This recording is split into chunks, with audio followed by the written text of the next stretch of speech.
मैं मुकेश सर आप सभी लोगों का यूनिक न्यू भारत पब्लिकेशन के इस यूट्यूब चैनल पर स्वागत करता हूं और आज एक नए शीर्षक के साथ मैं आपसे मिल रहा हूं और वो शीर्षक देखिए है एग्ज़ाम देने जा रहे हो, एक बार देख लो।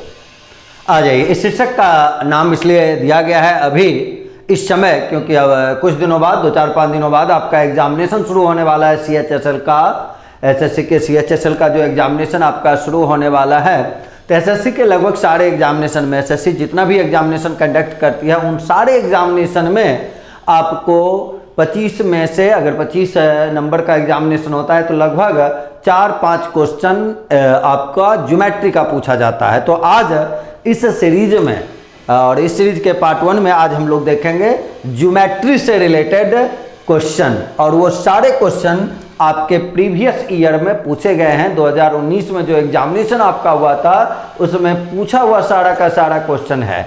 अगर आप लोगों को ये ज़रूरी लगेगा कि इस टाइप का और क्वेश्चन हम लोगों को सीखना है तो मैं इस सीरीज को आगे बढ़ाता रहूँगा और नहीं तो 2-4 सीरीज करके 2-4 पार्ट तक करके काम को समाप्त करूंगा। तो अगर आप लोगों को चाहिए कि हमको फ़ायदा हो रहा है और ऐसा और कुछ क्वेश्चन मेरे पास आना चाहिए तो आप निश्चित रूप से उसके लिए कमेंट कर देंगे ताकि हमको पता चलेगा कि आपको इसकी आवश्यकता है। एग्जामिनेशन में अगर ये एग्जामिनेशन में तो खैर फ़ायदा पहुँचाएगा ही पहुँचाएगा, अगर आपको आवश्यकता इसकी नज़र आएगी तो और कुछ क्वेश्चन पे काम करेंगे। आज हम लोग इस पार्ट फर्स्ट में ज्योमेट्री के 13 क्वेश्चन को डील करेंगे और उससे रिलेटेड जो थ्योरी होता है वो आपको बोलते चलेंगे, लिखाते चलेंगे और क्वेश्चन को समझाते चलेंगे। आइए तो हम लोग इस सीरीज का सबसे पहला क्वेश्चन देखें। सबसे पहला क्वेश्चन देखिए, कहता है 15 सेंटीमीटर और 12 सेंटीमीटर त्रिज्या वाले दो वृत्त परस्पर कटते हैं। वृत्त कहिए, सर्किल कहिए। दो सर्किल है और दो सर्किल आपस में एक दूसरे को क्या करता है, काटता है। एक का रेडियस देखिए 15 सेंटीमीटर दिया हुआ है और दूसरे का जो रेडियस है वो 12 सेंटीमीटर दिया हुआ है और उनकी उभयनिष्ठ जीवा कॉमन कोड जो है वो देखिए कितना है, 18 सेंटीमीटर लंबा है और केंद्रों के बीच की दूरी आपको निकालना है, सेंटर के बीच का डिस्टेंस। यानी अगर देखा जाए तो आपको जो डिस्टेंस निकालना है वो देखिए ये डिस्टेंस आपको निकालना है।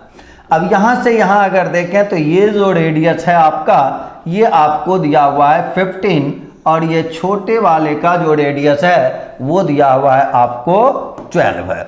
आ जाए तो ये देखिए ये आपका कितना है, 15 है और ये आपका कितना है, 12 है।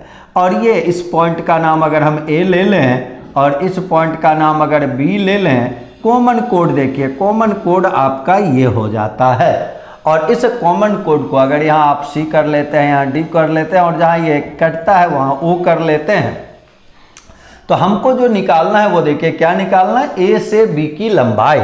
A से B की लंबाई यानी AB बराबर आप चाहें तो क्या लिख सकते हैं, AO और प्लस में कर सकते हैं OB।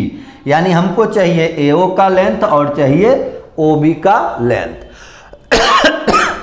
थ्योरी के नाम पे अगर देखा जाए तो इस क्वेश्चन में मात्र एक चीज़ है कि ये जो आप सेंटर मिलाए हैं तो दोनों सेंटर को जो रेखा मिलाती है और ये जो कॉमन कोड है उभयनिष्ठ जीवा है ये जहाँ कटेगा वहाँ ऑलवेज ही एंगल बनेगा 90, समकोण बनेगा। और अगर यहाँ समकोण बन जाएगा और साथ ही साथ ये जो आपका आएगा कॉमन कोड है वो बाइसेक्ट होगा। तो यहाँ आप देखें कॉमन कोड की लंबाई क्या दिया हुआ था, 18। अगर ये बाइसेक्ट हो जाता है तो ये देखें यहाँ से यहाँ तक अगर आप आएंगे तो ये आपका हो जाएगा कितना, 9। यही मेन चीज था। ये कितना हो गया, यानी OC का लंबाई क्या हो जाएगा, 9 सेंटीमीटर। अब देखें अगर ये राइट एंगल ट्रायंगल है तो इसके लिए 90 के सामने वाला कर्ण होता है, हाइपोटेनस होता है। तो अगर AC आप निकालते हैं, हमको निकालना क्या है, AO के लिए क्या करेंगे, AC का स्क्वायर माइनस CO का स्क्वायर अंडर रूट। ये आप जानते हैं कर्ण स्क्वायर बराबर लंब स्क्वायर प्लस आधार स्क्वायर होता है, H square is equal to P square plus B square. उस फॉर्मूले से आप ये AO का अगर लेंथ निकालेंगे तो देखिए ये अंडर रूट 15 का स्क्वायर कर लेंगे तो 225 आ जाएगा और माइनस 9 का स्क्वायर कर लेंगे तो 81 आ जाएगा। अब प्लस यहाँ फिर इसके लिए OB के लिए अगर देखें तो फिर उसी प्रकार ये आपका OB है, तो यहाँ क्या होगा 12 का स्क्वायर माइनस 9 का स्क्वायर अंडर रूट। तो 12 का स्क्वायर अगर आप करते हैं तो क्या आ जाएगा 144 और फिर 9 का स्क्वायर क्या लिखेंगे आप 81। इसको केवल सॉल्व कर लेना है, यही आपका AB यानी केंद्रों के बीच का दूरी हो जाएगा।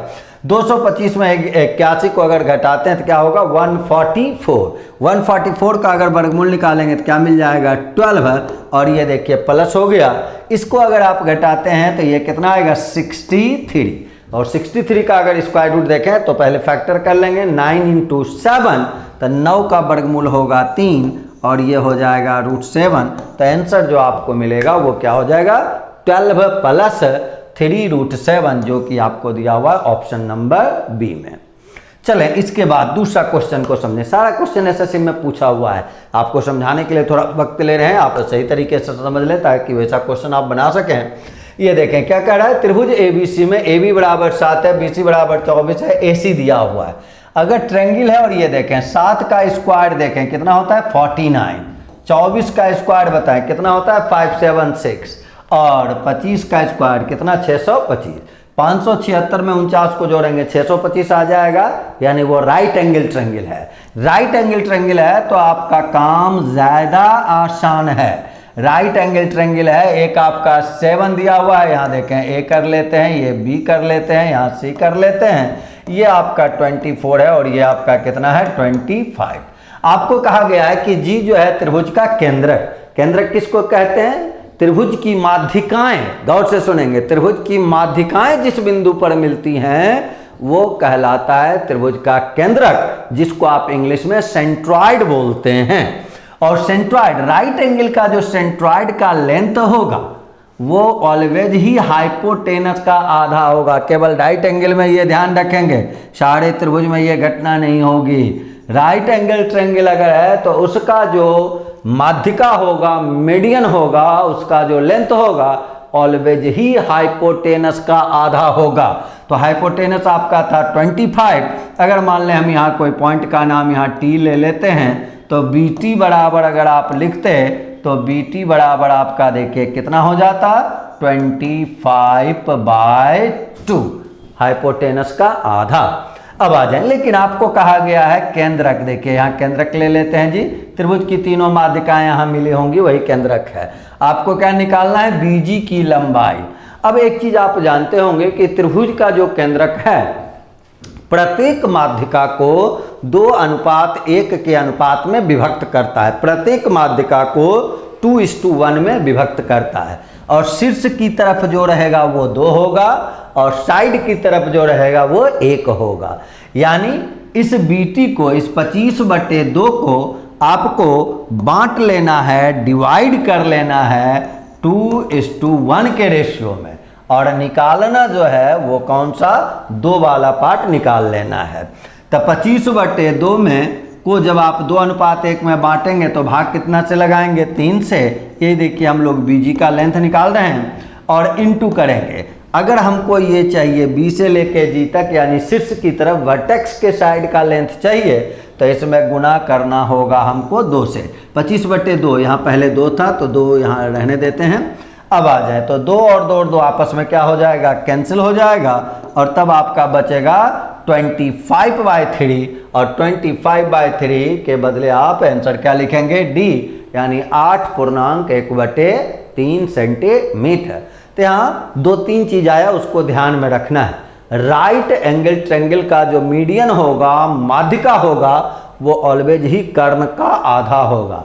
दूसरा चीज केंद्रक जो होता है प्रत्येक माध्यिका को 2:1 के अनुपात में विभक्त करता है। ये 2 पॉइंट को लेकर के इस क्वेश्चन को बनाया गया और आंसर आपका D आया। चलें अगले क्वेश्चन में हम लोग चलते हैं। तीसरा क्वेश्चन देखिए कहता है 2 संकेंद्रीय वृत्तों, संकेंद्रीय कहा जाता है जिसका सेंटर 1 हो जाए। 2 सर्किल जिसका सेंटर 1 हो वही क्या कहलाता है संकेंद्रीय कहलाता है। तो यहां आपको लिखा गया है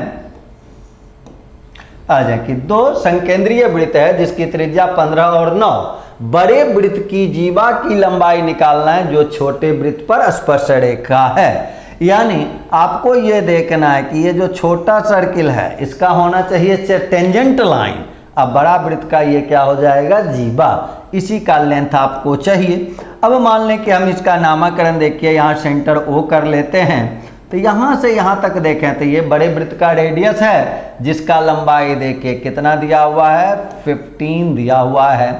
छोटा वृत्त का रेडियस यानी यहाँ से यहाँ तक देखिए कितना लिखा हुआ है, 9 लिखा हुआ है।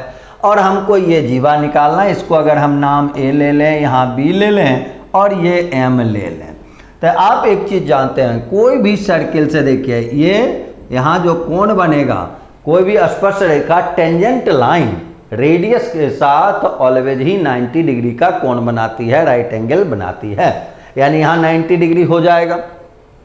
साथ ही साथ जब आप किसी सर्किल में किसी जीवा पे केंद्र से आप लंब डालते हैं तो वो जीवा को दो बराबर पार्ट में बांटता है, यानी जीवा को बाइसेक्ट करता है। बाइसेक्ट कहने का मतलब जो लेंथ होगा ए एम का वही लेंथ होगा एम बी का। तो अगर हम ए बी निकालना चाहें तो ए बी के लिए लिख सकते हैं 2 और इंटू ए एम, और ए एम पे काम मेन कर लेना है। अब ए एम ये तो देख रहे हैं आप कि ये जब राइट एंगल ट्रायंगल है तो ए एम निकालने के लिए करना क्या होगा आपको, 15 का स्क्वायर माइनस 9 का स्क्वायर अंडर रूट, 15 का स्क्वायर 225 है, 9 का स्क्वायर 81 है, घटा देंगे तो ये 144 आएगा, और 144 का वर्गमूल 12 है, और 12 गुना 2 कर लेंगे, आंसर आपका आएगा 24 सेंटीमीटर, जो कि दिया हुआ है डी में। चला जाए अगले क्वेश्चन में चलें। त्रिभुज ए बी सी, एक ट्रायंगल आपको दिया हुआ है ए बी सी, जिसमें कहा गया है ए सी पर, ए देखिए एक ट्रायंगल पहले हम लोग बना लेते हैं। यहाँ कहा गया है ये ए ले लें, यहाँ बी ले लेते हैं और यहाँ सी ले लेते हैं।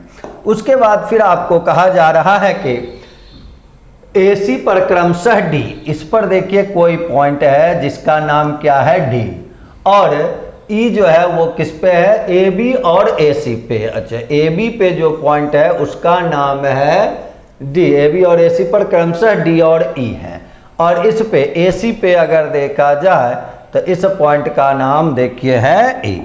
आ जाए फिर से इसको फिगर को मिला लीजिए, यहाँ देखिए, और उसके बाद यहाँ ले रहे थे कि यहाँ जो पॉइंट है उसको ले लिए आप ई, ए बी पे जो पॉइंट है उसका नाम है डी, और ए सी पे जो पॉइंट है उसका नाम है ए। कहा जाता है कि D E parallel B C, इसको अगर मिला देते हैं तो ये दोनों जो है वो आपस में क्या है, पैरेलल है। अब कहा गया डी ई और बी सी का रेशियो देखिए क्या दिया हुआ है, 3:5, यानी अगर ये 3 होगा तो ये कितना हो जाएगा, 5 हो जाएगा। ये रेशियो है, 3 है और 5 है, वो आपको नहीं समझना है। अब आपको निकालना है ए डी ई का क्षेत्रफल और डी ई सी बी के क्षेत्रफल का रेशियो। आपको केवल ये ध्यान देना है, जब कभी ये लाइन किसी भी त्रिभुज में कोई एक भुजा के समानांतर कोई रेखा आप खींचते हैं तब वो क्या होता है, भुजाओं को सेम रेशियो में बांटता है। और साथ ही साथ देखें ये आपका क्या होगा, सिमिलर ट्रायंगल होगा। मेन कहानी इसमें ये समझना है कि अगर कोई पैरेलल लाइन हम खींच देंगे तो ये जो छोटा वाला त्रिभुज है यानी ए डी ई, और साथ ही साथ कौन, A B E, triangle A B और सी, ये क्या हो जाएगा, सिमिलर ट्रायंगल हो जाएगा, समरूप त्रिभुज हो जाएगा। और समरूप त्रिभुज में भुजाओं का जो रेशियो होता है उसके स्क्वायर में, यानी उसका जब वर्ग करेंगे तो जाके उसके एरिया का रेशियो निकलेगा। तो भुजा का रेशियो देखिए क्या दिया हुआ था हमको, 3 और 5। तो अगर एरिया का हम लोग निकालते तो ये छोटा वाला ए डी ई का, ए डी 3 का स्क्वायर कर लेंगे तो क्या हो जाएगा, 9, और ए बी सी का अगर निकालेंगे तो 5 का स्क्वायर कर लेंगे तो क्या हो जाएगा, 25, यानी एरिया का रेशियो क्या आएगा, 9:25। लेकिन आप गौर से देखें, आपको क्या दिया हुआ, ए डी, और क्या दिया हुआ, चतुर्भुज डी ई सी बी। चतुर्भुज डी ई सी बी देखिए आपका ये हो गया डी ई सी बी, ये चतुर्भुज पे आपको एरिया चाहिए। तो ये total area A B C का आप क्या निकाले हुए हैं, 25। और जिसमें ये एरिया कितना है आपका 9, तो इस चतुर्भुज का जब आप एरिया निकालेंगे तो इसके बदले देखें, इसके बदले हम लोग लिखे थे 9, और ये चतुर्भुज का जब आप लिखेंगे तो 25 माइनस 9 कर लेंगे, और तब यहाँ से आंसर अगर लिखा जाए तो क्या आ जाएगा 9:16, जो कि आपके विकल्प डी में है, तो आंसर आप लिखेंगे डी। चल इसके बाद हम लोग अगले क्वेश्चन में चलते हैं। कहता है किसी चतुर्भुज ABCD के शीर्ष ABCD एक वृत्त पर स्थित है, वृत्त पर स्थित है, एक हो गया। और यहाँ से आप इस रूप से अगर काम करते हैं, और ये देखिए आपका जो है इसका नाम रख लीजिए, यहाँ A कर लेते हैं, ये B कर लेते हैं, यहाँ C कर लेते हैं, यहाँ D कर लेते हैं, वृत्त पर स्थित हो गया। इसी को आप चक्रीय चतुर्भुज साइक्लिक क्वाड्रिलेटरल भी बोलते हैं। चलिए क्या कहा गया, कोण A कोण C का 3 गुना, ये जो एंगल है इस एंगल का 3 गुना है, यानी इस दोनों में रेशियो जो होगा, ये 1 है तो ये कितना हो जाएगा 3, 3 और 1 का है। फिर अगर देखा जाए तो कोण D कोण B का 2 गुना, यानी ये 1 है तो ये कितना हो जाएगा 2 हो जाएगा। ये आपको दिया हुआ है, निकालना है B और C का डिफरेंस, माप का डिफरेंस। साइक्लिक क्वाड्रिलेटरल में बहुत ही इंपॉर्टेंट क्वेश्चन, और लगभग डे पूछता भी है। आपको एक थ्योरी निश्चित रूप से याद रखना है कि किसी भी साइक्लिक क्वाड्रिलेटरल का, चक्रीय चतुर्भुज का, आप इसको चक्रीय चतुर्भुज भी कह सकते हैं और इंग्लिश में इसी को साइक्लिक क्वाड्रिलेटरल भी बोला जाता है। किसी भी चक्रीय चतुर्भुज के सम्मुख कोण समपूरक होते हैं, यानी आमने सामने का कोण मिला के ऑलवेज ही 180 डिग्री होगा। यानी A और C को आप मिलाएंगे तो 180 डिग्री, B और D को मिलाएंगे तो भी 180 डिग्री आएगा। कोण A प्लस कोण C is equal to 180 degree, कोण B प्लस कोण D इज इक्वल टू भी 180 डिग्री।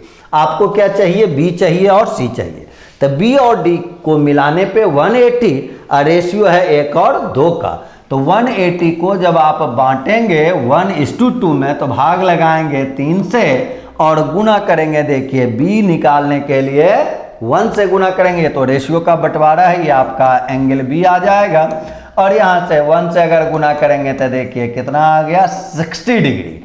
और अगर कोण C आप निकालते हैं तो ये देखें A और C किस रेशियो में, 3:1 में, तो 180 में जब 3:1 में बांटेंगे तो डिवाइड किससे, 4 से करेंगे, 3 + 1 4 से, और इनटू फिर C के लिए देखिए कितना से 1 से कर लेंगे तो ये कितना आ जाएगा 45 डिग्री। और अब अगर देखा जाए आपको क्या निकालना था, आपको निकालना था इसका अंतर। तो जब दोनों एंगल आपका एक है 60 और एक है 45, तो 60 में जब आप 45 को घटा देंगे तो आंसर देखिए क्या आ जाएगा 15 डिग्री। तो आंसर हो गया 15 डिग्री। चलें अगले क्वेश्चन में चलते हैं। बहुत ही इंपॉर्टेंट चीज़ है और बहुत ही आसान चीज़ भी है। इसके लिए क्यों होता है, कैसे होता है, ये तो आपको जब रेगुलर क्लास हम लोग कभी करेंगे, मिलेंगे रेगुलर क्लास में, तो उसमें सारा चीज़ बताएंगे कि ये सब फॉर्मूला कहाँ से आता है। तत्काल के लिए एक चीज़ ध्यान रखना है, फार्मूला अभी लिख देते हैं, लेकिन फार्मूला क्रिएट कैसे होता है उन चीज़ों पे तो जब थ्योरी को प्रूव किया जाएगा, वो ऐप पे जब आपको रेगुलर क्लास लेंगे तो वहाँ बताएंगे। तत्काल के लिए आप इसको जरूरी याद रखेंगे फार्मूला को। देखिए कहता है कोण B और कोण C के समद्विभाजक बिंदु D पर मिलते हैं, करते हैं, और BDC यानी ये एंगल आपको दिया हुआ है।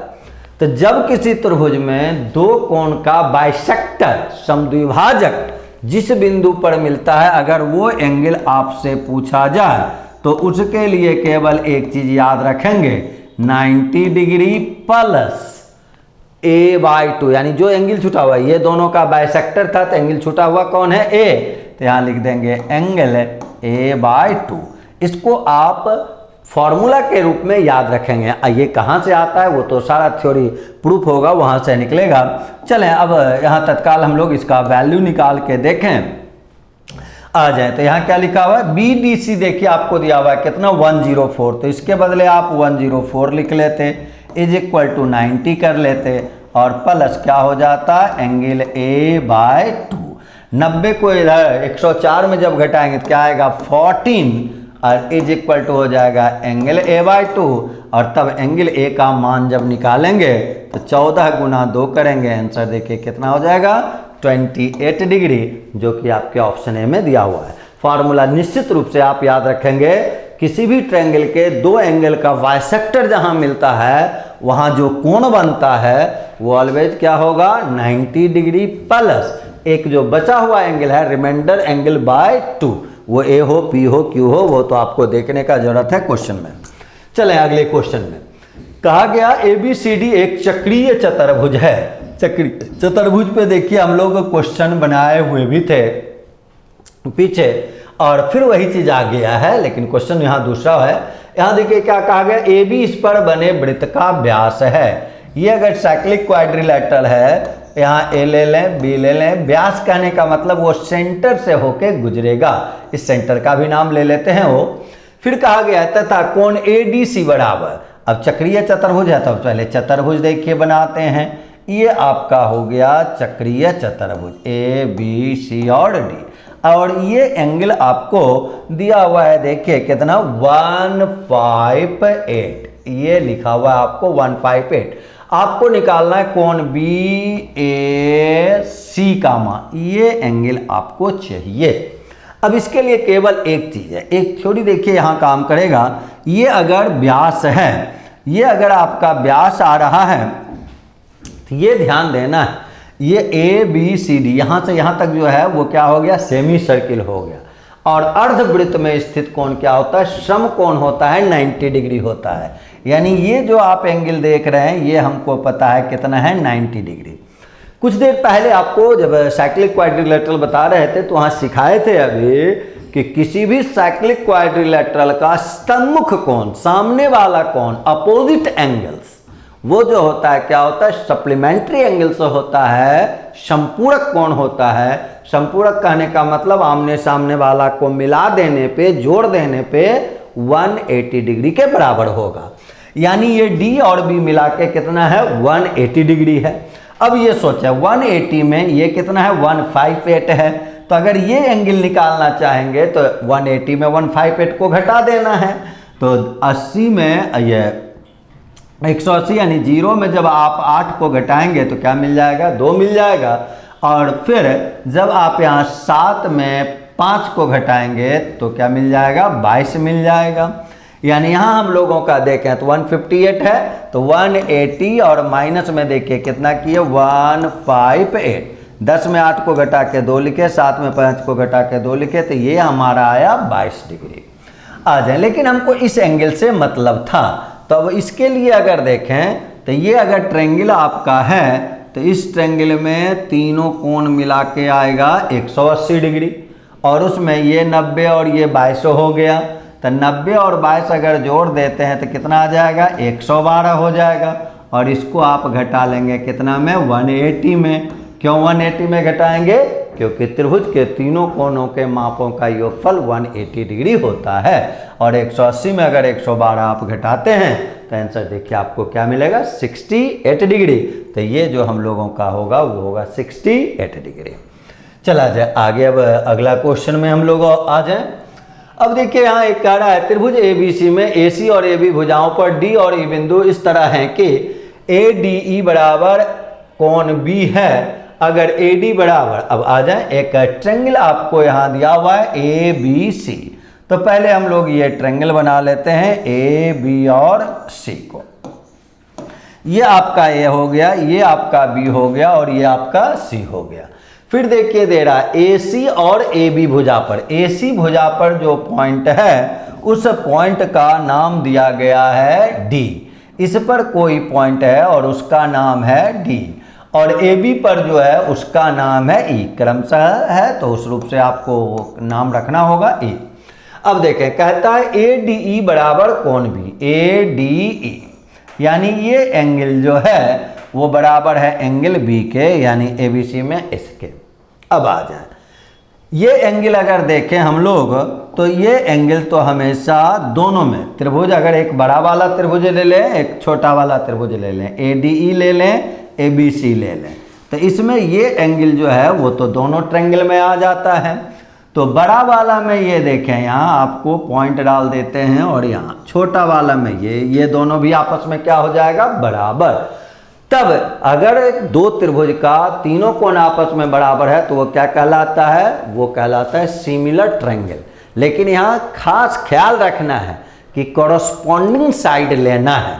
जैसे ये एंगल अगर इसके बराबर था तो कॉरस्पॉन्डिंग जो साइड होगा इसके सामने देखिए क्या है ए और इसके सामने क्या है AC, उसको आप कॉरस्पॉन्डिंग साइड कहते हैं। चलिए पहले हम लोग देखें, हमको निकालना देखिए क्या है, DE निकालना है। DE आपका यानी इसका लेंथ आपको निकालना है। चलें डाटा क्या क्या दिया हुआ है ये पहले गौर से देखें हम। AD बराबर 7.6 है। AD देखिए ये यहाँ से यहाँ तक क्या है आपका 7.6 है। AE बराबर 7.2, ये इधर से इधर देखिए ये कितना है 7.2 है। BE बराबर 4.2, ये देखिए यहाँ से यहाँ तक क्या दिया हुआ है 4.2। आप इस टोटल इस त्रिभुज में बड़ा वाला त्रिभुज में ये लेंथ अब यहाँ से निकाल सकते हैं, इसको जोड़ लेंगे तो 7 4 ये देखिए कितना आएगा 11.4 आ जाएगा। अब आ जाए BC बराबर आपको दिया हुआ है 8.4 दिया हुआ है। आपको ये DE निकालना है। तो बड़ा वाला त्रिभुज में देखिए आता है BC और छोटा वाला में देखिए आ जाता है आपका DE। तो BC इस टू DE अगर आप लिखना चाहें तो बड़ा वाला में देखें, इस एंगल को देखें, इसका कॉरस्पॉन्डिंग साइड कौन है AB बड़ा वाला में, और वो कितना है 1 यहाँ नीचे लिख देते हैं 11.4 और अनुपात कर लें। अब छोटा बड़ा वाला में अगर ये देखें, ये पिंक से सर्किल किया हुआ है, इस एंगल का बराबर छोटा वाला में ये एंगल है, तो इसका जो कॉरस्पॉन्डिंग साइड होगा वो कितना होगा 7.6। रेशियो निकल गया। अब तो बंटवारा करना है, यहाँ से ये कैंसिल पहले कर लें, पॉइंट से पॉइंट कैंसिल होगा, 19 से ये 6 बार में और फिर ये 4 बार में, यानी 38 से करेंगे तो ये 3 बार में और ये 2 बार में। रेशियो कितना आएगा 3:2 का, यही मेन काम था। अब तो आप निकालें, ये जो 3 वाला है बड़ा वाला है वो 8.4 है, तो ये जो DE होगा वो कितना होगा 8.4/3 और इनटू में क्या कर लेंगे 2।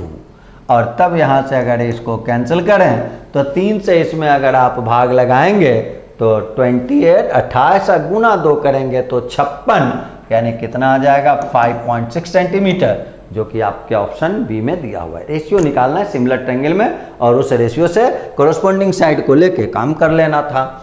चलें अगला क्वेश्चन में देखिए, ABC और QPR, गौर से देखें, इस नाम पे आपको ध्यान रखना है। ABC और QPR और ये देखिए सिमिलर का साइन है, तो अगर ये सिमिलर का रहा है तो एंगल गौर से देखना है। बराबर एंगल कौन है, A के बराबर होगा कौन Q और B के बराबर कौन होगा P, ये ध्यान रखना है आपको।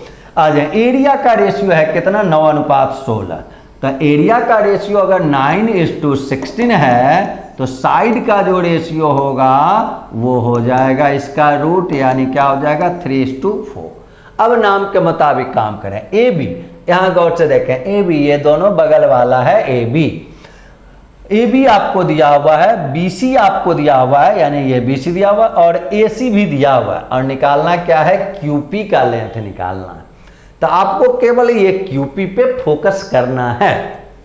तो QP अगर देखा जाए तो देखिए ये QP हो गया, तो QP यानी ये बगल वाला नाम अगर देख रहे हैं Q से लेके P देख रहे हैं तो यहाँ कौन होगा AB हो जाएगा। यानी हम लोग AB अगर देखें तो AB अनुपात QP बराबर डायरेक्ट कॉरस्पॉन्डिंग साइड का रेशियो आप निकाले हुए कितना 3:4, बस यही तो काम करना है।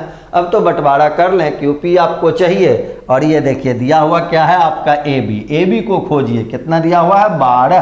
तो बोलिए QP बराबर अगर आप निकालेंगे तो रेशियो का बंटवारा आपको पता है 12 में भाग दे देंगे कितना से 3 से, और QP के लिए मल्टीप्लाई कर लेंगे कितना से 4 से, और 3 से कैंसिल, ये 4 बार में 4 गुना 4 कर लेंगे और आंसर आपका आएगा 16 सेंटीमीटर।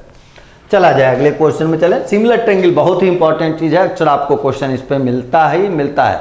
SSC के किसी भी एग्जामिनेशन में बैठ जाएं, सिमिलर ट्रायंगल से क्वेश्चन मिलेगा ही मिलेगा, चाहे वो 25 क्वेश्चन पूछे कि 10 क्वेश्चन पूछे कि 50 क्वेश्चन पूछे। और रेलवे एग्जामिनेशन में केवल SSC के लिए नहीं, NTPC का एग्जामिनेशन जो होगा उसमें भी सिमिलर ट्रायंगल से क्वेश्चन आपको मिलेंगे ही मिलेंगे। ज्योमेट्री से तो क्वेश्चन आना ही आना है। आ जाए, अब यहाँ देखिए क्या कहा जा रहा है, एक ट्रायंगल फिर देखिए दे रहा है ए बी और सी। फिर आपको ये देखिए ए ले लिए, बी ले लिए और सी ले लिए। कहा गया है कि ए डी परपेंडिकुलर है बीसी पे, यहां से इसको ऐसे करेंगे। परपेंडिकुलर कहने का मतलब आपको पता है कि परपेंडिकुलर यानी है 90 डिग्री का कोण बनेगा। और साथ ही साथ देखिए क्या लिखा गया है कि ए कोण ए का समद्विभाजक, यानी यहां से इस कोण को समद्विभाजक बाइसेक्टर रेखा कहा गया है, यानी उस कोण को दो बराबर पार्ट में बांटा है। चले एंगल कौन कौन सा दे रहा है वो देख ले पहले। ये देखिए आपको 26 डिग्री यहाँ दिया हुआ था और साथ ही साथ कोण भी ये भी दिया हुआ है 72 डिग्री। तो आप कोण ए निकाल सकते हैं, तीनों कोण मिला के क्या होता है 180, तो 180 और माइनस में कर लेंगे, ये दोनों को जोड़ें तो 6 2 8 हो जाएगा, 7 2 9 हो जाएगा। और इसको अगर आप घटा लेते हैं तो देखिए 17 में 9 घटेगा तो ये 8 हो जाएगा।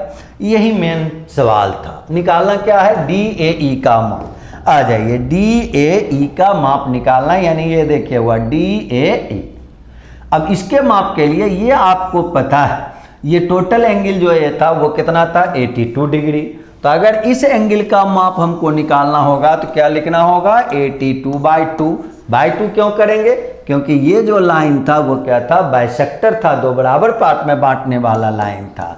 तो ये कितना आया 41 डिग्री। अब चलें यहाँ आपका कितना है 90 और ये कितना है आपका 72। तो अगर ये एंगल आप निकालेंगे यहाँ से यहाँ तक का एंगल अगर आप निकालते हैं, देखिए ये वाला एंगल, तो त्रिभुज का तीनों कोना 180 है, उसमें ये 90 है ये 72 है, तो इसके लिए क्या करेंगे 90 में 72 घटा देंगे, यानी यहाँ जो आंसर है आपका वो कितना डिग्री है 18 डिग्री है। अब ये सोचें यहाँ से यहाँ तक आप निकाले 41 और उसमें ये फिर है आपका 18, तो ये 41 है और ये 18 है। तो इस एंगल को निकालने के लिए यानी एंगल डी ए ई के लिए क्या करना होगा आपको 41 माइनस 18 डिग्री, और अगर आप इसको घटा देते हैं तो आंसर देखिए आपका आएगा 23 डिग्री, जो कि ऑप्शन सी में दिया हुआ है। चलें अगले क्वेश्चन में। अगला क्वेश्चन देखिए, कहता है एक वृत्त में ए बी और सी डी जीवाएं एक दूसरे को ई बिंदु पर काटती हैं। बहुत इंपॉर्टेंट चीज ये भी, सारा इंपॉर्टेंट क्वेश्चन और सारा प्रीवियस ईयर में पूछा हुआ क्वेश्चन आपको लिखाया गया है, दिया गया है। आ जाए ये देखिए, एक जीवा हम लोग ले लिए ए बी और दूसरा जीवा का नाम देखिए है सी और डी। उसके बाद देखिए आपको कहा गया और जहां काटा है इस पॉइंट का नाम देखिए क्या लिखा गया है ए। कहता है अगर सी डी बराबर 18 सेंटीमीटर, सी डी यानी यहाँ से यहाँ तक है 18 और उसके बाद डी ई बराबर है 6, डी ई बराबर है 6। आ जाए इसका नाम थोड़ा इधर सी कर लीजिए, बड़ा छोटा दिखने में सहूलियत हो जाएगा। आ जाए इधर हम लोग कर लेते हैं डी और यहाँ हम लोग कर लेते हैं सी, ये सी डी है आपका। अब आ जाए तो ये कितना डी ई दिया हुआ है आपका कितना 6 और ये पूरा जो सी डी था वो देखिए वो आपका कितना था 18 सेंटीमीटर था। तो ये टोटल 18 है जिसमें ये 6 है, तो ये आपका कितना हो जाएगा 12 हो जाएगा। चलें उसके बाद ए ई आपको दिया हुआ है ये वाला, या इसको भी आप नाम चेंज कर सकते हैं, दोनों को जैसे चाहे आप। ये देखिए ये हमको अलग से दिया हुआ है 18, निकालना क्या हमको बी ई, बी से लेके ई तक। फार्मूला एक ही है, जीवा जब भी कटेगा तो उसका 3 कंडीशन होता है, आप एक को तत्काल याद रखें। कहीं भी जब कटेगा किसी बिंदु पे तो सारे बिंदु से वहाँ का जो लेंथ का प्रोडक्ट होगा वो बराबर होगा, इस लाइन के लिए भी और इस लाइन के लिए भी। यानी थ्योरी जो आपका है वो सर्किल में आपने पढ़ा होगा, नहीं तो ध्यान में बस यहाँ रख लें। ये दोनों का इस बिंदु से इस तरफ का लेंथ और इस तरफ का लेंथ का जो गुणनफल होगा वही इस रेखा में भी सेम टू सेम होगा। तत्काल के लिए ऐसे याद रखें, वैसे ये सिमिलर ट्रायंगल से आता है, वो रेगुलर क्लास में उसको प्रूफ किया जाएगा। तो देखिए ए ई गुना क्या कर लेंगे B E is equal to, फिर उसी प्रकार यहाँ क्या कर लेंगे सी ई और गुना में कर लेना है डी ई। सभी बिंदुओं से इस रेखा में भी इस बिंदु का यहाँ से भी दूरी यहाँ से भी दूरी गुना कर दिए, इस बिंदु का यहाँ से भी दूरी यहाँ से भी दूरी गुना कर दिए, बराबर कर लिए। तत्काल आपको ऐसे याद रखना है, वैसे तो आप इस ट्रायंगल को मिलाएंगे सिमिलर करेंगे वहाँ से आंसर इसका आता है। आ जाए तो ए ही अब सब लिखना है। ए ही देखिए कितना है 18 गुना आपको चाहिए बी तो आपको चाहिए ही था इज इक्वल टू सी आपको पता ही है 12 और डी भी आपको पता है 6 से कैंसिल करेंगे ये 3 बार में 3 से कैंसिल 4 बार में और आंसर आपका क्या आ जाएगा 4 सेंटीमीटर। चला जाए अगले क्वेश्चन में हम लोग चलें। कहता है ट्रायंगल एबीसी में एंगल ए 90 है। आ जाए यहाँ एक ट्रायंगल बना लेते हैं जिसमें ए दिया हुआ है 90 डिग्री। यहाँ देखिए 90 डिग्री है, ए कर लें, अब यहाँ बी कर लें, यहाँ सी कर लें। उसके बाद कहता है बी एल और सी एम माध्यिका यानी इसको 2 बराबर पार्ट में बांटेगा और शीर्ष बिंदु से चलेगा। ये आपका है बी एल और उसी प्रकार यहाँ अगर आप मिलाते हैं तो ये है आपका सी एम, दोनों माध्यिका है और उसी में ये रिलेशन हमको चेक करना है बी एल सी एम और बी सी में कि कौन सही रिलेशन होगा। आ जाए यहाँ से अगर देखें तो आप ऐसा लिख सकते हैं बी एल का स्क्वायर बराबर, तो बी एल स्क्वायर बराबर, तो देखें ये जब 90 है तो ये भी क्या हो गया राइट एंगल ट्रायंगल हो गया, उसमें ये बी एल क्या हो गया हाइपोटेनस हो गया।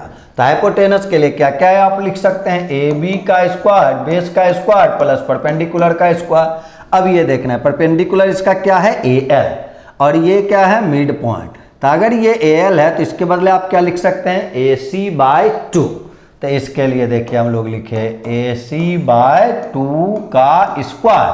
तो 2 का स्क्वायर अगर करेंगे तो क्या हो जाएगा 4। थोड़ा सा स्टेप को वहाँ जंप करना है आपको। चलें उसी प्रकार अगर हम सी एम का स्क्वायर निकालें तो सी एम का अगर स्क्वायर निकालेंगे तो ये देखिए ये आपका सी एम है तो फिर वो राइट एंगल है। तो इसके लिए यहाँ क्या लिखना होगा ए सी लिखना होगा, यहाँ क्या लिखना होगा ए बी बाय 2। तो ए बी बाय 2 करेंगे और उसका अगर स्क्वायर होगा तो ए बी का स्क्वायर है 2 का स्क्वायर 4 हो जाएगा और प्लस यहाँ क्या हो जाएगा ए सी का स्क्वायर हो जाएगा। दोनों को आप जोड़ लें तो ऐड अगर करेंगे तो यहाँ क्या मिलेगा बी एल का स्क्वायर प्लस सी एम का स्क्वायर इज इक्वल टू, अब इसमें गौर से देखें ये दोनों को ऐड करेंगे ये दोनों को ऐड करेंगे तो यहाँ जो होगा एलसीएम जब जाएगा तो 4 और 1 कितना होगा 5। तो ये आएगा 5/4 और यहाँ क्या लिखा जाएगा ए बी का स्क्वायर और सेम टू सेम प्रक्रिया यहाँ होगा तो यहाँ क्या लिखा जाएगा ए सी का स्क्वायर। ऐसा आपका आ जाएगा 5/4। अब देखें 4 इधर आके मल्टीप्लाई हो जाएगा तो 4 और इंटू में क्या क्या है आप लिखेंगे बी एल का स्क्वायर प्लस सी एम का square is equal to 5 into, अब देखें यहाँ क्या है A B square plus A C square. तो ए बी बड़ा वाला ट्रायंगल में ए बी सी में अगर चलें तो ये हाइपोटेनस है बी सी। तो बी सी स्क्वायर बराबर क्या होगा A C square plus A B square, यानी A B square plus A C square के बदले आप क्या लिख सकते थे बी सी का स्क्वायर लिख सकते थे। तो अब यहाँ से देख लें तो आंसर क्या होगा 4 into B L square plus C M square is equal to 5 B C square, जो कि आपके ऑप्शन नंबर सी में दिया हुआ है। आ जाए पता गौर से, हाँ अब इतना काम करना नहीं, 1-2 बार ये क्वेश्चन को देखेंगे तो वो ध्यान में रहेगा। 4 और 5 का काम करना है, ये माध्यिकाओं का जो आप स्क्वायर का योगफल करेंगे उसका 4 गुना और बड़े वाले कर्ण के 5 गुना के बराबर होता है। तो काम करते करते याद रहने वाला भी चीज़ है। चलें अगला देखें आप। फिर देखिए कहा जा रहा है एक चतुर्भुज है ABCD के अंदर एक वृत्त बनाया जाता है। चतुर्भुज के अंदर वृत्त बनाइए या वृत्त के बाहर चतुर्भुज बनाइए, जैसा भी आपको कहा जाए। अब आ जाए ऐसा हम लोगों को एक दिया हुआ है, देखिए चतुर्भुज है और उसके अंदर ये वृत्त बना हुआ है और चतुर्भुज का नाम क्या है ABCD। यहाँ ए ले लेते हैं, ये बी ले लेते हैं, यहाँ आप सी नाम रख लें। आ जाइए यहाँ हम लोग इसका नाम सी रख लिए, ए और यहाँ डी कर लिए। इसके अंदर एक सर्किल बन गया है आपका। अब कहा जा रहा है कि भुजाएं A B B C C D, A B जो भुजा है उसको देखिए क्या करता है पी बिंदु पे स्पर्श करता है, यानी ये आपका पी हो गया। फिर उसके बाद क्यू है बी सी पर, ये देखिए क्यू हो गया और यहाँ आपका आर है और ये आपका एस है। अब आ जाओ आपको जो अब दिया हुआ है, देखिए क्या दिया हुआ ए एस बराबर आर, यहाँ से यहाँ तक का डिस्टेंस है कितना दिया हुआ 8 दिया हुआ है। बी सी बराबर 11 सेंटीमीटर, ये टोटल जो है आपका बी से सी तक ये लेंथ है कितना 11 सेंटीमीटर और सी आर बराबर दिया हुआ है 5। ये देखिए ये सी आर हुआ 5 और निकालना हम लोगों को ए बी का लेंथ है, ये ए बी चाहिए। इसके लिए मात्र एक पॉइंट आप जानते ही हैं कि किसी भी सर्किल पर किसी बाह्य बिंदु से अगर आप टेंजेंट लाइन खींचते हैं तो वो दोनों टेंजेंट लाइन आपस में इक्वल होता है। जैसे यहाँ से अगर हम देखें तो ये अगर 5 है टेंजेंट लाइन स्पर्श रेखा, तो ये लेंथ भी कितना होगा 5 हो जाएगा। अब ये सोचें, हम लोगों को ये पता है कि ये टोटल था 11 जिसमें ये है 5, तो अगर ये 5 है तो 11 में 5 घटा देंगे तो यहाँ से यहाँ तक देखिए हम लोगों को क्या मिल जाएगा 6 मिल जाएगा। अब फिर इस पॉइंट से देखिए ये भी टेंजेंट लाइन, ये भी टेंजेंट लाइन, तो यहाँ अगर 6 है तो ये स्पर्श रेखा का लेंथ भी क्या होगा 6 हो जाएगा।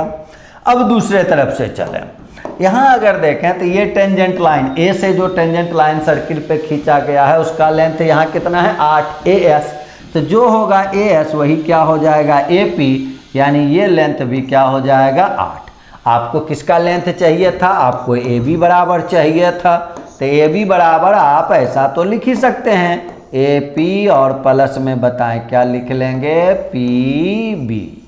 अब इसको जोड़ लें, AP आप क्या निकाले हुए हैं 8 प्लस PB आप क्या निकाले हुए हैं 6 और 8 और 6 को जोड़ेंगे क्या आ जाएगा 14 सेंटीमीटर, जो कि आपके विकल्प सी में दिया हुआ है। तो इस रूप से आपको ज्योमेट्री का कुछ इंपॉर्टेंट क्वेश्चन बनता है और वो केवल कि आपका कुछ दिनों के बाद NTPC का भी एग्जामिनेशन होने वाला है और CHSL का भी एग्जामिनेशन होने वाला है, या और भी फॉर्म फिलअप किए होंगे SSC बेस्ड कोई, तो उसका अगर एग्जामिनेशन होगा तत्काल तो सामने में ये दोनों एग्जामिनेशन है आपका, और दोनों एग्जामिनेशन के लिए मोस्ट इम्पॉर्टेंट क्वेश्चन में से ये सारा क्वेश्चन है। और इससे रिलेटेड और भी जो क्वेश्चन बनते हैं वो मैं आपको बताऊंगा, लेकिन 1-2 पार्ट के बाद हम देखेंगे कि आपका क्या रिस्पॉन्स आता है। अगर आपको फ़ायदा पहुंच रहा होगा तो मैं इस सीरीज को आगे बढ़ाएंगे, नहीं तो फिर अपना जो अंकगणित अर्थमेटिक का काम होता है जिसमें निश्चित रूप से आपको फ़ायदा मिलता है वो तो बताएंगे ही बताएंगे। धन्यवाद, मिलते हैं अगले क्लास में।